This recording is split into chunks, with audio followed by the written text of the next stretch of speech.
ഞങ്ങളും ക്രൂശിക്കപ്പെട്ട ക്രിസ്തുവിനെ പ്രസംഗിക്കുന്നു. ദൈവത്തിന് സ്തുതി. കർത്താവായ യേശു ക്രിസ്തുവിൻ്റെ പൊന്നുനാമത്തിന് നന്ദിയോടെ സ്തോത്രം. നമുക്ക് സങ്കീർത്തനങ്ങളിൽ നിന്നൊരു ഭാഗം വായിക്കാം. 51 സങ്കീർത്തനത്തിൻ്റെ 15-16 വാക്യങ്ങൾ നമുക്ക് വായിക്കാം. കർത്താവേ, എൻ്റെ അധരങ്ങളെ തുറക്കേണമേ, എന്നാൽ എൻ്റെ വായ് നിൻ്റെ സ്തുതിയെ വർണ്ണിക്കും. ഹനനയാഗം നീ ഇച്ഛിക്കുന്നില്ല, അല്ലെങ്കിൽ ഞാൻ അർപ്പിക്കുമായിരുന്നു. ദൈവത്തിന് സ്തോത്രം. നാം ദാവീദിൻ്റെ ജീവിതവുമായി ബന്ധപ്പെടുത്തി ദാവീദിൻ്റെ അനുതാപ സങ്കീർത്തനമായ 51 സങ്കീർത്തനത്തിൽ നിന്ന് ചില കാര്യങ്ങൾ നാം ധ്യാനിക്കുകയായിരുന്നു. എന്താണ് യഥാർത്ഥമായ യാഗം? യഥാർത്ഥത്തിൽ യാഗം എന്ന് പറയുന്നത് എന്താണ്?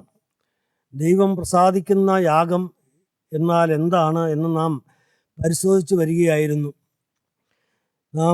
കഴിഞ്ഞ പ്രാവശ്യം നാം ചിന്തിച്ചു. 50 സങ്കീർത്തനത്തിൻ്റെ 17 മുതലുള്ള വാക്യങ്ങൾ നമുക്ക് വായിക്കാം. 17 മുതലുള്ള വാക്യം: നീ ശാസനയെ വെറുത്ത് എൻ്റെ വചനങ്ങളെ നിന്റെ പുറകിൽ എറിഞ്ഞു കളയുന്നുവല്ലോ. കള്ളനെ കണ്ടാൽ നീ അവന് അനുകൂലപ്പെടുന്നു, വ്യഭിചാരികളുടെ നീ പങ്കുകൂടുന്നു. നിന്റെ വായെ നീ ദോഷത്തിന് വിട്ടുകൊടുക്കുന്നു, നിന്റെ നാവ് വഞ്ചന പിണയ്ക്കുന്നു. നീ ഇരുന്ന് നിന്റെ സഹോദരന് വിരോധമായി സംസാരിക്കുന്നു, നിന്റെ അമ്മയുടെ മകനെക്കുറിച്ച് അപവാദം പറയുന്നു. ഇവ നീ ചെയ്ത് ഞാൻ മിണ്ടാതിരിക്കിയാൽ ഞാൻ നിന്നെപ്പോലെ ഉള്ളവരെന്ന് നീ നിരൂപിച്ചു. എന്നാൽ ഞാൻ നിന്നെ ശാസിച്ച് നിന്റെ കണ്ണിൻ മുമ്പിൽ അവയെ നിരത്തിവെക്കും. ദൈവത്തെ മറക്കുന്നവരെ ഇത് ഓർത്തുകൊള്ളുവീൻ, അല്ലെങ്കിൽ ഞാൻ നിങ്ങളെ കീറിക്കളയും. വിടിവെപ്പാൻ ആരും ഉണ്ടാകുകയുമില്ല. സ്തോത്രമെന്ന യാഗം അർപ്പിക്കുന്നവൻ എന്നെ മഹത്വപ്പെടുത്തുന്നു. തൻ്റെ നടപ്പിനെ ക്രമപ്പെടുത്തുന്നവന് ഞാൻ ദൈവത്തിൻ്റെ രക്ഷയെ കാണിക്കും. ദൈവത്തിന് സ്തോത്രം. ഏത് തരം യാഗത്തിലാണ് ദൈവം പ്രസാദിക്കുന്നത് എന്ന് ഇവിടെ വ്യക്തമായി ദൈവത്തിൻ്റെ വചനത്തിൽ കൂടെ നാം കാണുകയാണ്. സ്തോത്രമെന്ന യാഗം അർപ്പിക്കുന്നവൻ എന്നെ മഹത്വപ്പെടുത്തുന്നു. തൻ്റെ നടപ്പിനെ ക്രമപ്പെടുത്തുന്നവന് ഞാൻ ദൈവത്തിൻ്റെ രക്ഷയെ കാണിക്കും. സ്തോത്രമെന്ന യാഗം അർപ്പിക്കുന്നവൻ എന്നെ മഹത്വപ്പെടുത്തുന്നു. എൻ്റെ ആരാധന കൊണ്ടോ എൻ്റെ സ്തുതികൾ കൊണ്ടോ ദൈവത്തിന് മഹത്വം കിട്ടണമെങ്കിൽ ഞാൻ എങ്ങനെ അത് അർപ്പിക്കണം, എന്താണ് എൻ്റെ ആരാധന ആയിരിക്കേണ്ടത്, എന്താണ് യഥാർത്ഥമായ യാഗം എന്നാണ് നാം ചിന്തിക്കുന്നത്. നാം ഇതിനു മുമ്പ് കണ്ടു, നിൻ്റെ തൊഴുത്തിൽ നിന്ന് കാളയെയോ അല്ലെങ്കിൽ ആട്ടുകൊറ്റന്മാരെയോ ഞാൻ എടുക്കുകയില്ല, എനിക്കതൊന്നും ആവശ്യമില്ല. നീ ജന്തുക്കളെ കൊണ്ടുവന്നോ പക്ഷികളെ കൊണ്ടുവന്നോ പ്രാവുകളെ കൊണ്ടുവന്നോ എനിക്ക് യാഗം കഴിച്ചാൽ അതുകൊണ്ട് ഞാൻ പ്രസാദിക്കുകയില്ല. എനിക്ക് ആകെ പ്രസാദിക്കാനുള്ള ഒരേ ഒരു കാര്യം, നിൻ്റെ ഹൃദയം നിർമ്മലമാണോ, നിൻ്റെ ഹൃദയത്തിൽ പാപമുണ്ടോ, നിൻ്റെ ആളത്വത്തിൽ പാപം മുറുകെ പറ്റി കിടക്കുന്നുണ്ടോ? അങ്ങനെയെങ്കിൽ നീ പ്രകടമായ പാപത്തിനൊന്നും പോകുന്നില്ല, നീ വ്യഭിചാരത്തിനോ കൊലപാതകത്തിനോ പോകുന്നില്ലായിരിക്കും, മാന്യമായൊരു ജീവിതം മറ്റുള്ളവരുടെ മുമ്പിൽ കാഴ്ചവെക്കുന്നൊരു വ്യക്തിയായിരിക്കും. പക്ഷേ ഞാൻ പ്രസാദിക്കുകയില്ല. എനിക്കിൽ പ്രസാദം വരണമെങ്കിൽ എന്താണ് ചെയ്യേണ്ടത്? സ്തോത്രമെന്ന യാഗം അർപ്പിക്കണം. അവനാണ് എന്നെ മഹത്വപ്പെടുത്തുന്നത്. എന്താണ് സ്തോത്രത്തിന് കാരണം? എന്താണ് ദൈവത്തോടുള്ള നന്ദിയുടെ കാരണം? അതാണ് ദാവീദ് അവിടെ പ്രാർത്ഥിക്കുന്നത്. തകർന്നും നുറുങ്ങിയുമുള്ള ഹൃദയത്തെ ദൈവമേ നീ നിരസിക്കുകയില്ലല്ലോ. കർത്താവേ, പാപബോധമുള്ളൊരു ഹൃദയം, തകർന്ന ഹൃദയം, കർത്താവേ, ഒരിക്കലും ദൈവമേ ഒരു അഭിമാനിക്കാനില്ലാത്ത തരത്തിൽ നിൻ്റെ മുമ്പിൽ നിവർന്നു നിൽക്കാനോ നിന്നോടൊരു വാക്ക് പറയാനോ കർത്താവേ അത് പ്രാർത്ഥിക്കാൻ പോലുള്ള യോഗ്യത എനിക്കില്ല. ദൈവമേ, എനിക്ക് പാപബോധത്താൽ എൻ്റെ മുഖം, എൻ്റെ തല കുനിഞ്ഞു പോകുന്നു കർത്താവേ. ഞാൻ ആകെ വശം കെട്ടുപോയി കർത്താവേ. അനുതാപ വിവശതയോടെ ദാവീദ് പ്രാർത്ഥിക്കുകയാണ്. പ്രിയപ്പെട്ടവരെ, അപ്രകാരമുള്ള തകർന്നും നുറുങ്ങിയുമുള്ള ഒരു ഹൃദയത്തെ ദൈവം നിരസിക്കുകയില്ല. അത് ദൈവത്തിന് പ്രസാദകരമാണ്. കാരണം പാപം വന്നു. പ്രിയപ്പെട്ടവരെ, to err is human, to forgive divine എന്ന് പറയുന്നത് പോലെ പാപം വന്നു.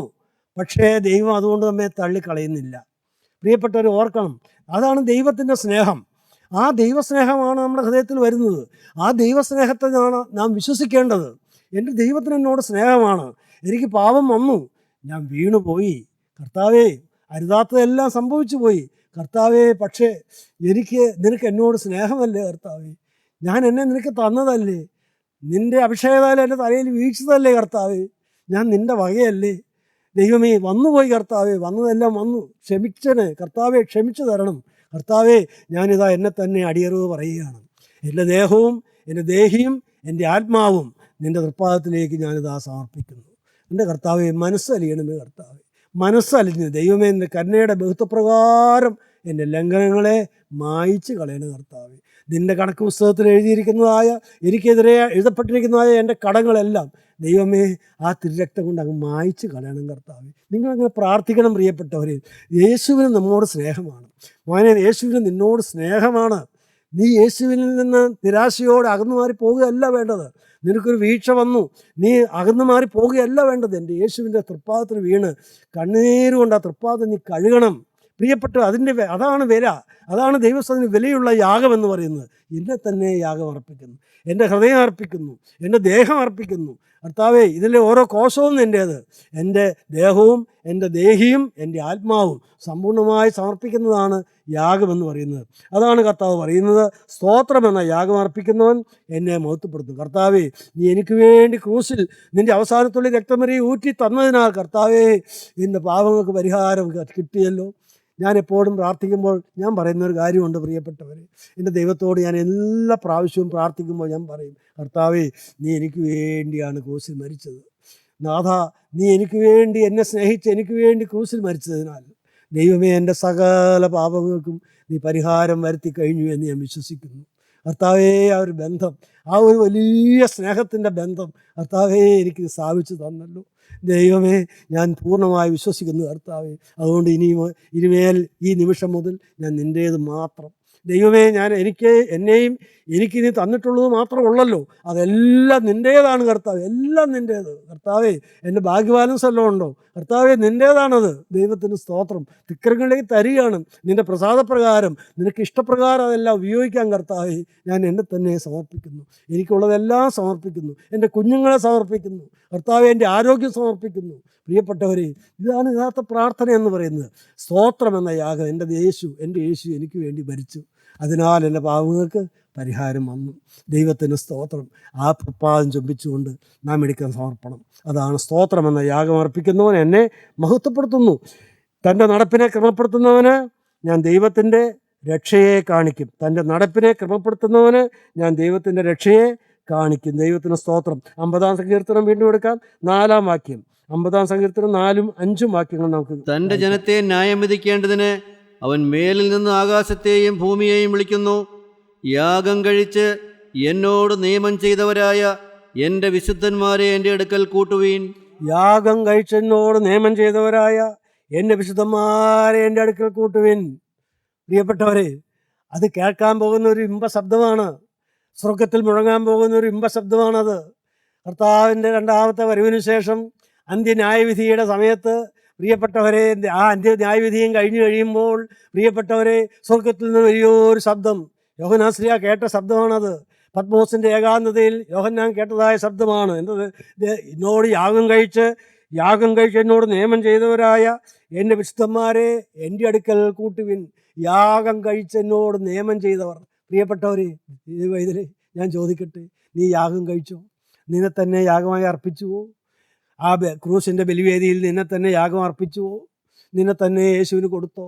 പൂർണ്ണമായി യേശുവിൻ്റെ കൈപ്പിടിയിലായോ?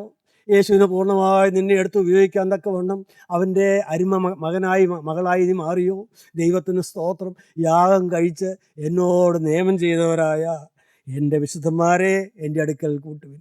ആ യാഗം കഴിച്ച് നിയമം ചെയ്തു കഴിഞ്ഞപ്പോൾ ഒരു തീരുമാനം എടുത്തു. എന്താ തീരുമാനം? കർത്താവേ, ഇനി ഞാൻ മേലിൽ മനസ്സറിഞ്ഞൊരു പാവം എൻ്റെ ജീവിതത്തിൽ വരില്ല. ഈ തീരുമാനം നിങ്ങൾ എടുത്തോ പ്രിയപ്പെട്ടവരെ? എങ്കിൽ ജയിച്ചു. അത് ഉറപ്പാണോ? ആ തീരുമാനം ലംഘിച്ചുവോ? എപ്പോഴെല്ലാം ജീവിതത്തിൽ ആ തീരുമാനം ലംഘിച്ചു പോയി പ്രിയപ്പെട്ടവരെ, നിങ്ങൾ ചിന്തിച്ചു നോക്കണം. ദൈവത്തെ നാം കളിയാക്കുകയല്ലേ? ഒരു വാക്ക് പറഞ്ഞിട്ട് പിന്നെയും പിന്നെയും പാപത്തിലേക്ക് ഇങ്ങനെ പോയിക്കൊണ്ടിരിക്കുന്നു, അതൊന്നും ഓർക്കുന്നേ ഇല്ല.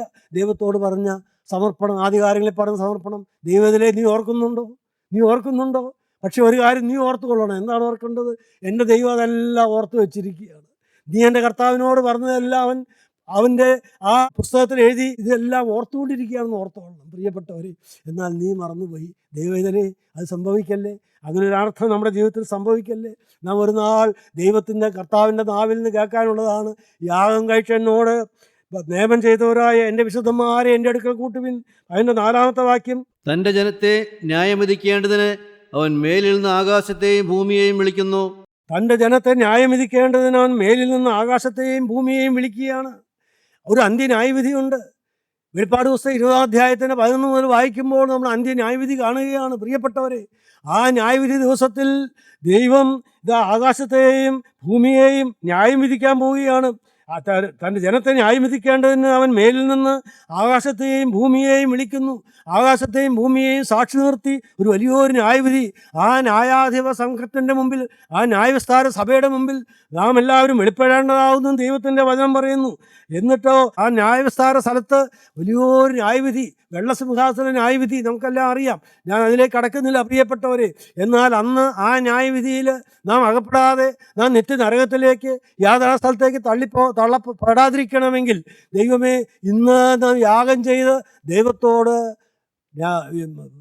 നിയമം ചെയ്തവരായിരിക്കണം. യാഗമർപ്പിച്ച് യാഗം കഴിച്ച് എന്നോട് നിയമം ചെയ്തവരായിരിക്കണം. ഞാൻ യഥാർത്ഥമായി ദൈവത്തിൻ്റെ സന്നിധിയിൽ നമ്മുടെ പാപങ്ങളെ ഏറ്റുപറഞ്ഞ് ഉപേക്ഷിച്ച് പുതിയ ജീവൻ തുടങ്ങുവാൻ തീരുമാനിച്ച് നമ്മെ തന്നെ കർത്താവിന് പൂർണ്ണമായി വിട്ടുകൊടുത്തൊരു യാഗം നടക്കണം പ്രിയപ്പെട്ടവർ. നമ്മെ തന്നെ യാഗമായി അർപ്പിക്കണം. എന്നിട്ട് കർത്താവിനോട് നിയമം ചെയ്യണം. കർത്താവ്, ഇനിമേൽ ഞാൻ പാപത്തിലേക്കില്ല. അത് പാലിക്കാൻ നിനക്ക് സാധിക്കുന്നുണ്ടെങ്കിൽ, ദൈവത്തിലെ അത് പാലിക്കാൻ നിനക്ക് സാധിക്കുന്നുണ്ടെങ്കിൽ, ഉറപ്പാണെങ്കിൽ നിൻ്റെ ആ തീരുമാനം, ഇനി ഞാൻ കർത്താവെ മനസ്സറിഞ്ഞ് എൻ്റെ ശരീരം കൊണ്ടോ മനസ്സുകൊണ്ടോ ഹൃദയം കൊണ്ടോ മോഹം കൊണ്ടോ ആഗ്രഹം കൊണ്ടോ കർത്താവെ വാക്കുകൊണ്ടോ ഒരു പാപം പോലും വരികയില്ല, നിനക്ക് ഉറപ്പാണോ പ്രിയപ്പെട്ടവരെ? നിനക്ക് പൂർണ്ണമായി വിശ്വസിക്കാം. വി ആർ സേവ്ഡ്, നീ രക്ഷിക്കപ്പെട്ടു. ദൈവത്തിന് സ്തോത്രം. അല്ലാതെ ഒരിക്കലായിട്ട് ഞാൻ വാക്ക് പറഞ്ഞു ദൈവദേവസ്ഥയിൽ പേരെഴുതി അഭിമാനിച്ചുകൊണ്ട് നടക്കാനല്ല പ്രിയപ്പെട്ടവരെ. പാപം വരാതിരിക്കണം. അതിൻ്റെ തീരുമാനം നമ്മുടെ പക്ഷത്തു നിന്ന് വരണം. പാപം ചെയ്യില്ല എന്ന തീരുമാനം, അത് ഉറച്ച തീരുമാനം എൻ്റേതായിരിക്കണം. അപ്പോഴാണ് നമുക്ക് ജയം കിട്ടുന്നത്. അങ്ങനെ ജയിച്ച് മുന്നോട്ട് പോകുന്നതാണ് ക്രിസ്തീയ ജീവിതം എന്ന് പറയുന്നത്, ജയജീവിതം എന്ന് പറയുന്നത്. അതാണ് യാഗം കഴിച്ച് എന്നോട് നിയമം ചെയ്തവരായ എൻ്റെ വിശുദ്ധന്മാർ. യാഗം കഴിച്ച് നിയമം ചെയ്തവരായ വിശുദ്ധന്മാർ അവരിനി പാപത്തിലേക്ക് പോകില്ല. എൻ്റെ കർത്താവിൻ്റെ പ്രിയപ്പെട്ട മക്കളാണ്, അവർ വിശുദ്ധന്മാരാണ്. അവർ വിശുദ്ധരെന്നാണ് ദൈവം വിളിക്കുന്നത്. ദൈവത്തിന് സ്തോത്രം. വീണ്ടും നമുക്ക് വായിക്കാം 50-ാം സങ്കീർത്തനത്തിൻ്റെ 15 മുതലുള്ള വാക്യങ്ങൾ വീണ്ടും വായിക്കാം. കഷ്ടകാലത്തിനെ വിളിച്ചപേക്ഷിക്ക, ഞാൻ നിന്നെ വിടുവിക്കുകയും നീ എന്നെ മഹത്വപ്പെടുത്തുകയും ചെയ്യും. എന്നാൽ ദുഷ്ടനോട് ദൈവം അരുളി ചെയ്യുന്നു, നീ എൻ്റെ ചട്ടങ്ങളെ അറിയിപ്പാനും എൻ്റെ നിയമത്തെ നിൻ്റെ വായിലെടുപ്പാൻ നിനക്ക് എന്ത് കാര്യം? നീ ശാസനയെ വെറുത്ത് എൻ്റെ വചനങ്ങളെ നിൻ്റെ പുറകിൽ എറിഞ്ഞു കളയുന്നുവല്ലോ. ഇതെല്ലാം പിന്മാറ്റക്കാരോടുള്ള വചനങ്ങളാണ് പ്രിയപ്പെട്ടവർ. നാം എപ്പോഴെല്ലാം നമ്മുടെ സമർപ്പണത്തിൽ നിന്ന് പുറകോട്ട് പോയി എന്തെല്ലാം തരത്തിൽ നാം ദൈവത്തെ ദുഃഖിപ്പിച്ചു. നമ്മുടെ വാക്ക് പറഞ്ഞ വാക്കിലെല്ലാം വിശ്വസിച്ചു നാം വിശ്വസ്തരായി നിന്നോ? നമുക്ക് തന്നെ ഇത് വായിക്കുമ്പോൾ, ഇത് നിങ്ങൾ വായിച്ച് കേൾക്കുമ്പോൾ നിങ്ങളെ തന്നെ പരിശോധിച്ചു കൊണ്ടിരിക്കണം. ഞാൻ അതൊന്നും വിശദീകരിക്കാൻ പോവുകയല്ല. നമുക്ക് തുടർന്ന് വായിക്കാം. കള്ളനെ കണ്ടാൽ നീ അവൻ അനുകൂലപ്പെടുന്നു. വ്യഭിചാരികളോട് നീ പങ്കുകൂടുന്നു. നിന്റെ വായ് നീ ദോഷത്തിന് വിട്ടുകൊടുക്കുന്നു. നിന്റെ നാവ് വഞ്ചന പിണയ്ക്കുന്നു. നീ ഇരുന്ന് നിന്റെ സഹോദരന് വിരോധമായി സംസാരിക്കുന്നു. നിന്റെ സഹോദരന് വിരോധമായി പരദൂഷണം പറയുന്നു. നിന്റെ അമ്മയുടെ മകനെ കുറിച്ച് അപവാദം പറയുന്നു. നീ അപവാദം, സ്വന്തം സഹോദരനെ കുറിച്ച് നീ അപവാദം പറയുന്നു. ഇവ നീ ചെയ്ത് ഞാൻ മിണ്ടാതിരിക്കിയാൽ ഞാൻ നിന്നെ പോലെ ഉള്ളവനെന്ന് നിരൂപിച്ചു. ഞാൻ ഇന്നുവരെ അതെല്ലാം സഹിച്ചു ക്ഷമിച്ചു. പക്ഷേ നീ വിചാരിച്ചു ഞാനിതൊന്നും കണ്ടില്ല, ഞാൻ നിന്നെ പോലെയുള്ളവരെന്ന് വിചാരിച്ചു. എന്നാൽ ഞാൻ നിന്നെ ശാസിച്ച് നിന്റെ കണ്ണിൻ മുമ്പിൽ അവയെ നിരത്തി വയ്ക്കും. എന്നാൽ ഒരു ദിവസം വരുന്നു മോനെ, ഞാൻ നിന്നെ ശാസിച്ച് നിന്റെ കണ്ണിൻ മുമ്പിൽ അവയൊക്കെ ഞാൻ നിരത്തി വയ്ക്കും. അതെല്ലാം എൻ്റെ കണ്ണിൻ്റെ മുമ്പിലുണ്ട്. അതിൽ നിന്ന് നിനക്ക് മറഞ്ഞിരിക്കുകയാണ്. എന്തെല്ലാം തരത്തിൽ നിനക്ക് പാവം വന്നു മറഞ്ഞിരിക്കുകയാണ്. പക്ഷേ എൻ്റെ കണ്ണിൻ മുമ്പിൽ അതെല്ലാം തെളിഞ്ഞിരിക്കുന്നു, നഗ്നവും മലർന്നതുമായി കിടക്കുന്നു. അവയെല്ലാം ഞാൻ നിന്നെ ശാസിച്ചെന്നിരുത് കണ്ണിൻ്റെ മുമ്പിൽ അവയെ അണിനിരത്തി വയ്ക്കും. ദൈവത്തെ മറക്കുന്നവരെ ഇത് ഓർത്തുകൊള്ളുവിൻ. അല്ലെങ്കിൽ ഞാൻ നിങ്ങളെ കീറിക്കളയും. വിടുവിപ്പാൻ ആരും ഉണ്ടാകുകയില്ല. പ്രിയപ്പെട്ടവരെ, അന്ന് ആരും വിടുവിപ്പാൻ ഉണ്ടാകുകയില്ല. മോനെ, നീ വലിയൊരു ഒരു തീപ്പൊയ്യയിലേക്ക് തള്ളിപ്പോകുന്ന ഒരു അവസ്ഥ വരും. ദൈവത്തിന് സ്തോത്രം. പ്രിയപ്പെട്ടവരെ, അന്ന് വചനം കേട്ടനുസരിക്കാത്തവർ ആ ന്യായവിധി ദിവസത്തിൽ തല കുമ്പിട്ട് നാം തള്ളപ്പെടും. എങ്ങോട്ട്? ആ ന്യായവിധിയുടെ അവസാനത്തെങ്കിൽ പ്രിയപ്പെട്ടവരെ, ആ അഗ്നി പൊയ്കയിലേക്ക് നാം എല്ലാവരും ചെന്ന് പതിക്കും. പ്രിയപ്പെട്ടവരെ, അതാണ് അഗ്നി നരകം എന്ന് പറയുന്നത്. ദൈവത്തിന് സ്തോത്രം. ദൈവത്തെ മറക്കുന്നവരെ ഇത് ഓർത്തുകൊള്ളുവിൻ, അല്ലെങ്കിൽ ഞാൻ നിങ്ങളെ കീറിക്കളയും, വിടിപ്പാൻ ആരും ഉണ്ടാകുകയുമില്ല.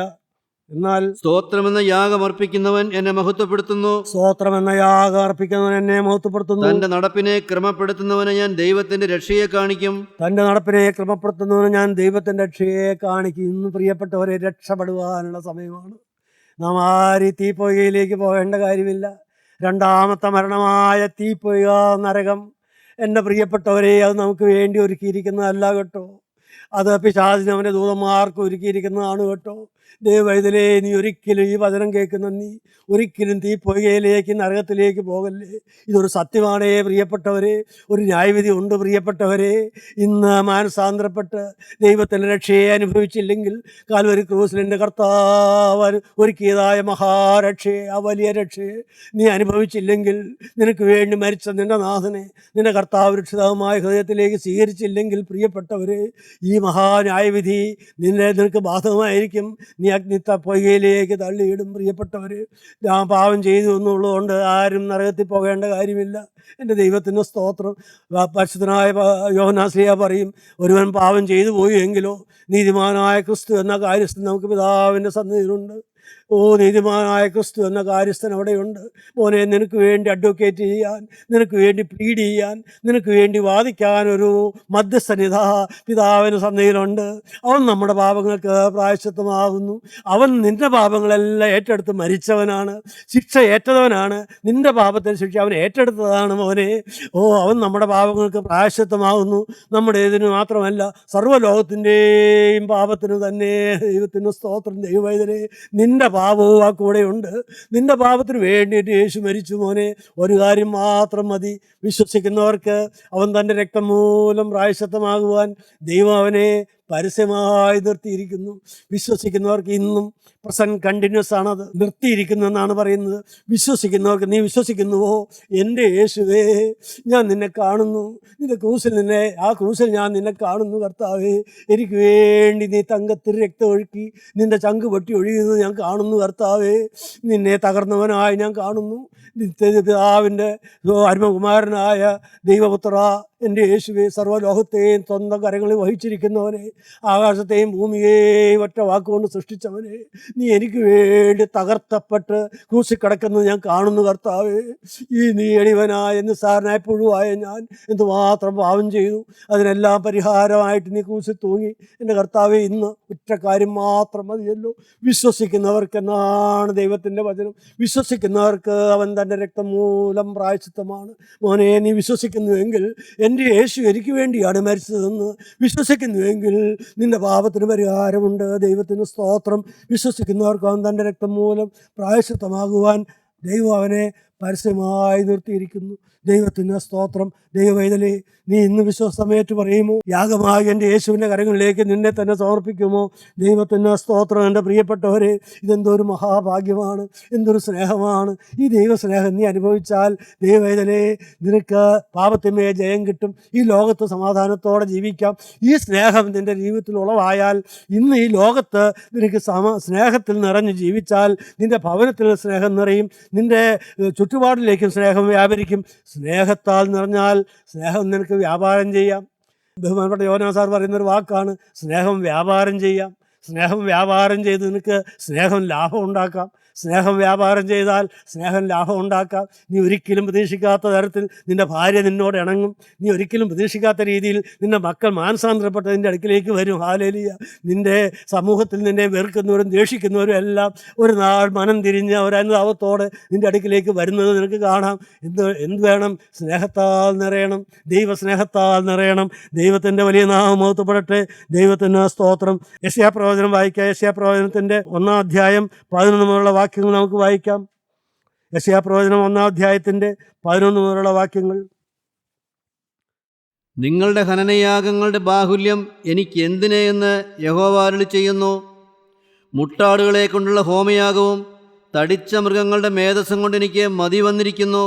കാളകളുടെയോ കുഞ്ഞാടുകളുടെയോ കോലാട്ട് കൊറ്റന്മാരുടെയോ രക്തം എനിക്ക് ഇഷ്ടമല്ല. നിങ്ങൾ എൻ്റെ സന്നിധിയിൽ വരുമ്പോൾ എൻ്റെ പ്രാകാരങ്ങളെ ചവിട്ടുവാൻ ഇത് നിങ്ങളോട് ചോദിച്ചതാര്?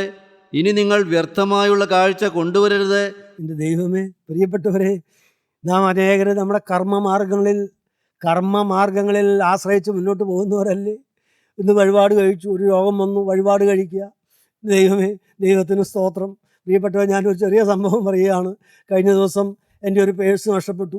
അപ്പോൾ ആ തൊട്ടടുത്തുണ്ടായിരുന്ന ബിസിനസ് ചെയ്യുന്ന കടയിൽ ഒരു കുഞ്ഞ്, ഒരു 10-20 വയസ്സായ ഒരു കുഞ്ഞ്, അവരെന്നോട് പറയുകയാണ്, സാറേ, അത് സാറൊരു നേർച്ച നേർന്നാൽ മതി, മുത്തപ്പനൊരു നേർച്ച നേർന്നാൽ മതി, അത് കിട്ടും. ദൈവത്തിന് സ്തോത്രം. എൻ്റെ പ്രിയപ്പെട്ടവരെ, ദൈവത്തിന് വലിയ നാമമഹത്വപ്പെട്ടു. ഇത്രയ്ക്ക് ഉള്ളല്ലോ അനേകരുടെ വിശ്വാസം എന്ന് പറയുന്നത്. ദൈവത്തിന് സ്തോത്രം. പ്രിയപ്പെട്ട ഒരു കാലത്ത് ഞാനും ഈ നേർച്ചയും വഴിപാടും കഴിച്ചു നടന്നവനാണ്.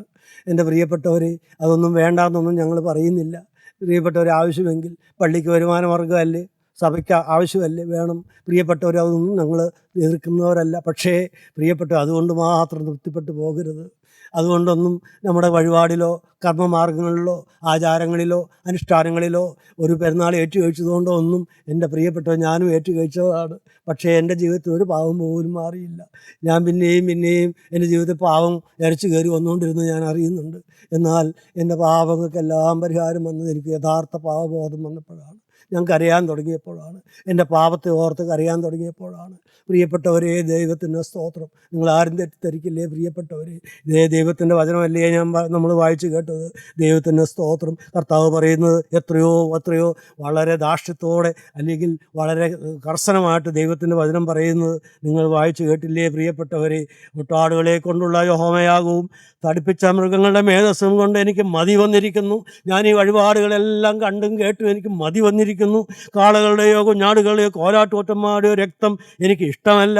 നിങ്ങൾ എൻ്റെ സന്നിധിയിൽ വരുമ്പോൾ എൻ്റെ പ്രാകാരങ്ങളെ ചവിട്ടുവാൻ ഇത് നിങ്ങളോട് ചോദിച്ചത് ആര്? ഇനി നിങ്ങൾ വ്യർത്ഥമായുള്ള കാഴ്ച കൊണ്ടുവരരുത്. അടുത്ത വാക്യം, ധൂപം എനിക്ക് വെറുപ്പാകുന്നു. അമാവാസിയും ശബ്ബത്തും സഭായോഗം കൂടുന്നതും നീതികേടും ഉത്സവയോഗവും എനിക്ക് സഹിച്ചുകൂടാ. നീതികേടും ഉത്സവയോഗവും എനിക്ക് സഹിച്ചുകൂടാ. രണ്ടും ഒരുമിച്ച് കൊണ്ടുപോവുകയാണ്. നീതികേടും ഒരുമിച്ച് കൊണ്ടുപോകും. നീതികേടിൻ്റെ കൂടെ ഉത്സവവും പെരുന്നാളും ആചരിക്കും. നിങ്ങളുടെ അമാവാസികളെയും ഉത്സവങ്ങളെയും ഞാൻ വെറുക്കുന്നു. നിങ്ങളുടെ അമാവാസികളെയും ഉത്സവങ്ങളെയും ഞാൻ വെറുക്കുന്നു. അവ എനിക്ക് അസഹ്യം. ഞാൻ അവ സഹിച്ച് മുഷിഞ്ഞിരിക്കുന്നു. നിങ്ങൾ കൈമലർത്തുമ്പോൾ ഞാൻ എൻ്റെ കണ്ണ് മറച്ചു കളയും. ഇതെല്ലാം വഴിപാട് കഴിച്ചിട്ട് നിങ്ങളൊന്ന് പ്രാർത്ഥിച്ചാൽ കാര്യം നടക്കുമെന്നല്ലേ വിചാരം? ഇല്ല, എൻ്റെ ദൈവത്തിൻ്റെ വചനം പറയുന്നു, നിങ്ങൾ ഇതിലെല്ലാം തൃപ്തിപ്പെട്ട് നിങ്ങളുടെ ജീവിതത്തിൽ പാപം വിടാതെ, വിശുദ്ധി പ്രാപിക്കാതെ, വിശുദ്ധമായൊരു ഹൃദയം പ്രാപിക്കാതെ, ഒരു ശുദ്ധ ഹൃദയം പ്രാപിക്കാതെ നിങ്ങൾ കൈമലർത്തുമ്പോൾ ഞാൻ എൻ്റെ കണ്ണ് മറച്ചു കളയും. നിങ്ങൾ എത്ര തന്നെ പ്രാർത്ഥന കഴിച്ചാലും ഞാൻ കേൾക്കയില്ല. നിങ്ങളുടെ കൈ രക്തം കൊണ്ട് നിറഞ്ഞിരിക്കുന്നു. നിങ്ങളെ കഴുകി വെടിപ്പാക്കുവീൻ. നിങ്ങളുടെ പ്രവൃത്തികളുടെ ദോഷത്തെ എൻ്റെ കണ്ണിന് മുമ്പിൽ നിന്ന് നീക്കിക്കളവീൻ. നിങ്ങൾ ഇനി ചെയ്യേണ്ടത് എന്താണെന്ന്? നിങ്ങളുടെ കൈകളെ കഴുകി വെടിപ്പാക്കുവിൻ. നിങ്ങളുടെ പ്രവൃത്തികളുടെ ദോഷത്തെ എൻ്റെ കണ്ണിന് മുമ്പിൽ നിന്ന് നീക്കിക്കളവിൻ. തിന്മ ചെയ്യുന്നത് മതിയാക്കുവിൻ. നന്മ ചെയ്യുവാൻ പഠിപ്പീൻ. ന്യായം അന്വേഷിപ്പീൻ. പീഡിപ്പിക്കുന്നവനെ നേർവഴിക്കാക്കുവീൻ. അനാഥന് ന്യായം നടത്തി കൊടുപ്പീൻ. വിധവയ്ക്ക് വേണ്ടി വ്യവഹരിപ്പീൻ. വരുവീൻ, നമുക്ക് തമ്മിൽ വാദിക്കാമെന്ന് നമുക്ക് തമ്മിൽ ഒന്ന് വാദിക്കാം. ദൈവത്തിന്റെ ആത്മാവ് നിങ്ങളോട് പറയുകയാണ്, ദൈവമക്കളെ, നിങ്ങൾ ഇത് വിശ്വസിച്ചോ? വരുവിൻ, നമുക്ക് തമ്മിൽ വാദിക്കാം എന്ന് യഹോവ അരുളി ചെയ്യുന്നു. നിങ്ങളുടെ പാപങ്ങൾ കടും ചുവപ്പായിരുന്നാലും, കർത്താവ് പറയുന്നു, നിങ്ങളുടെ പാപങ്ങൾ കടും ചുവപ്പായിരുന്നാലും ഹിമം പോലെ വെളുക്കും. രക്താംബരം പോലെ ചുവപ്പായിരുന്നാലും പഞ്ഞി പോലെയായിത്തീരും. നിങ്ങൾ മനസ്സ് വെച്ച് കേട്ടനുസരിക്കുന്നുവെങ്കിൽ ദേശത്തിലെ നന്മ അനുഭവിക്കും. മറുത്ത് മത്സരിക്കുന്നുവെങ്കിലോ നിങ്ങൾ വാളിനിരയായിത്തീരും. യഹോവയുടെ വായ് അരുളി ചെയ്തിരിക്കുന്നു. യഹോവയുടെ വായ അരുളി ചെയ്തിരിക്കുന്നു. നമുക്ക് തമ്മിൽ വാദിക്കാം. ദൈവത്തിലെ നിന്റെ പാവം എത്ര കടും ചുവപ്പായിരുന്നാലും ഇപ്പോൾ നിന്റെ അടുക്കിലേക്ക് വരൂ. നിന്റെ പാപം കടും ചുവപ്പായിരുന്നാലും അത് രക്താംബരം പോലെ ചുവപ്പായിരുന്നാലും പഞ്ഞു പോലെ ആയിത്തീരും. നിങ്ങളുടെ പാപങ്ങൾ കടും ചുവപ്പായിരുന്നാലും ഹിമം പോലെ വെളുക്കും. നിന്റെ കടും ചുവപ്പായ പാപങ്ങൾ ഹിമം പോലെ വെളുപ്പിച്ച് തരാൻ എൻ്റെ രക്തമുണ്ട് മോനെ. അത് രക്താംബരം പോലെ ചുവപ്പായിരുന്നാലും പഞ്ഞു പോലെ ആയിത്തീരും. അതിനല്ലയോ ഞാൻ ക്രൂശിൽ മരിച്ചത്, അതിനല്ലയോ എൻ്റെ രക്തം ചിന്തിയത് മോനെ. എൻ്റെ ക്രൂശിലേക്ക് നീ നോക്കൂ. എൻ്റെ കൈകളിൽ നിന്നും കാലുകളിൽ നിന്നും തിരുരക്തം ഒഴുകി വരുന്നു. നീ നോക്കൂ, എൻ്റെ ചങ്ക് പൊട്ടി ഒഴുകിയ രക്തം ഇതാ ഒഴുകി വരുന്നു. നീ ആ ക്രൂശിൻ ചൂട്ടിലൊന്ന് മുട്ടുമടക്കൂ. ദൈവവൈതലേ, നിങ്ങളുടെ തലകളെ ഒന്ന് വണങ്ങൂ. ആ ക്രൂശിൻ ചൂട്ടിൽ നമുക്ക് തലകളെ വണങ്ങാം. ആ രക്തം, ആ തങ്ക് പൊട്ടി ഒഴുകിയ രക്തം ഇപ്പോൾ ആ ക്രൂശിൽ കൂടി ഒഴുകി വന്ന്, ആ തിരുശരീരത്തിൽ കൂടി ഒഴുകി വന്ന് നിന്റെ തലമേൽ ഒരു തുള്ളി വീഴട്ടെ. ദൈവവൈതലേ, നിന്റെ സകല പാപങ്ങളും ഇപ്പോൾ ആ ഒരു തുള്ളി രക്തം കൊണ്ട് കഴുകി തരുവാൻ യേശുവിന് മനസ്സാണ്. അതാണ് അവൻ്റെ സ്നേഹം, അതാണ് അവൻ്റെ സ്നേഹം വാദിക്കുന്നത്. അവൻ്റെ പുത്രനായ യേശുവിൻ്റെ രക്തം സകല പാപവും പോക്കി നമ്മെ ശുദ്ധീകരിക്കുന്നു. ദൈവവൈതലേ, വിശ്വസിക്കൂ. നീ ആ രക്തം ഇപ്പോൾ നിന്നെ കഴുകുകയാണ്. നിന്റെ പാപങ്ങളെല്ലാം ഏറ്റുപറയൂ. യേശുവേ, ഞാൻ മഹാമയായ ഒരു മനുഷ്യനാണ്. എൻ്റെ ജീവിതത്തിൽ പാപം വന്നുപോയി കർത്താവേ, അറിഞ്ഞും അറിയാതെയും വന്നുപോയി കർത്താവേ. എൻ്റെ പാപങ്ങൾ ക്ഷമിക്കണമേ നാഥാ. നീ എനിക്ക് വേണ്ടി ക്രൂശിൽ മരിച്ചു, ഞാൻ വിശ്വസിക്കുന്നു കർത്താവേ. എൻ്റെ പാപങ്ങൾക്കെല്ലാം നീ പരിഹാരം വരുത്തി, ഞാൻ വിശ്വസിക്കുന്നു കർത്താവേ. ആ രക്തം ഇപ്പോൾ ഒരു തുള്ളി എൻ്റെ ശിരസിൽ വീഴണമേ. എന്നെ ഒന്ന് കഴുകണമേ. എൻ്റെ ഹൃദയത്തിലേക്ക് അത് ഒലിച്ചിറങ്ങണമേ. എൻ്റെ ഹൃദയം നവീകരിക്കണമേ. എൻ്റെ ഹൃദയം ശുദ്ധീകരിക്കണമേ. ദൈവസ്നേഹം കൊണ്ട് എന്നെ നിറയ്ക്കണമേ. എൻ്റെ ഓരോ സിറകളിൽ കൂടി ദൈവസ്നേഹം ഒഴുകണമേ. തിരുരക്തം ഒഴുകണമേ. എന്നെ കഴുകണമേ. എന്നെ അനുഗ്രഹിക്കണമേ. എൻ്റെ തലമുറകളെ അനുഗ്രഹിക്കണമേ. എൻ്റെ കുഞ്ഞുങ്ങളെ അനുഗ്രഹിക്കണമേ. ഞങ്ങളുടെ കുടുംബമായി അനുഗ്രഹിക്കണമേ കർത്താവേ. ഞങ്ങൾ നിത്യജീവന് വേണ്ടി എന്നെ നീ ഒരുക്കണമേ. രാജ്യത്തിന് അവകാശിയാക്കി എന്നെ തീർക്കണമേ. സർവ്വവും ഞങ്ങൾക്ക് വേണ്ടി ജീവൻ തന്ന പ്രാണപ്രിയനായ യേശുവിൻ്റെ നാമത്തിൽ യാചിക്കുന്നു. കൃപയോടെ കേട്ട് ഉത്തരമൽവാറാകണമേ. ആമേൻ.